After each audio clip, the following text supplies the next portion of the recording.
Well, folks, here's you an update. Got all the planks off completely, and I've got 4 of the floor joists out. The rest of these floor joists that you see that are still here, I have flipped them over, so I have good wood to nail to. Well, that didn't look so good. Anyhow, what I had to do was I had to reroute this water pipe that you see right down there because it went through the boards. You see that?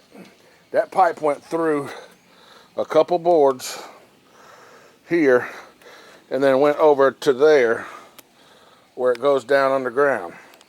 Well, I just went underneath the boards, and today I'm going to buy some joists and get the joists in, and then I'll be ready to start putting my decking on. Stay tuned. Alright folks, as you can see, I've got my rafters, or whatever you want to call them damn things. Hell, I forgot the name of them now. They're floor joists. I got my new floor joists in, and I've even started putting some planks on. This is where I'm at. I will update you here in just a second and show you how to do the floor joists. I mean, the planks properly. And we say goodbye to the old wood. Just like that. The city comes and gets it. I appreciate y'all for doing that. Thank you so much. Yeah. Oh, here's a little progress. Wow, look at that. It's about almost halfway.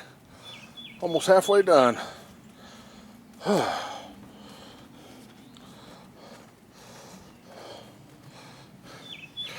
Looking back the other way. I think what I'm gonna do is I'm gonna put me some supports, like right here going down to the ground, right here going down to the ground, so. And this is where I put my pool at in the summer. So I've already got supports going to the ground under this beam, but I think I want to go ahead and put some extra while I'm here, just to hold up the extra weight of the pool. You never know. I mean, it held it just fine last year, but you never know. Over the years, I don't want it to fail me, because I like putting the pool right there and sitting under the umbrella during the summer and cooling off. Anyhow, this is how it's coming along, folks. Let me tell you real quick how this has to be done. Okay, what you do is you take your stagger. You got a 16 footer and an 8 footer. You take a 16 footer, which I'm pointing at here, and you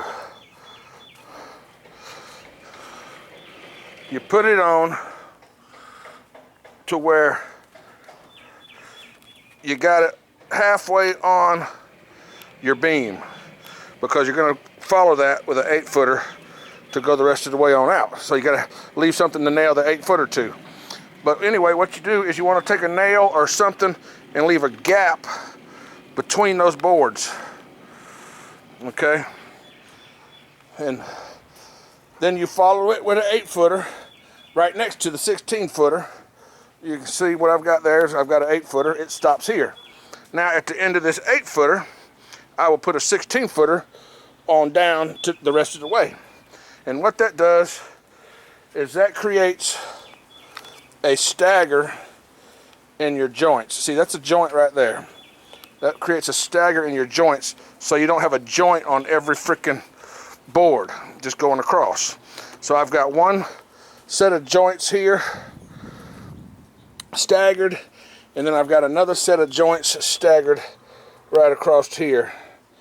And it's at the 8 foot mark from that end, and that stagger is 8 foot from that end. That's how you do it, and you just keep repeating yourself until you're done. And of course you have to cut around all your little posts and stuff, and I'll show you an example of cutting around stuff. Here's an example of cutting around stuff. There's another example of cutting around stuff. There's an example of cutting around stuff. Anyhow, that's how you build a deck, folks. And It ain't that hard to do, really. It's just a little time consuming with one person. Thanks for watching, man and woman. Appreciate it.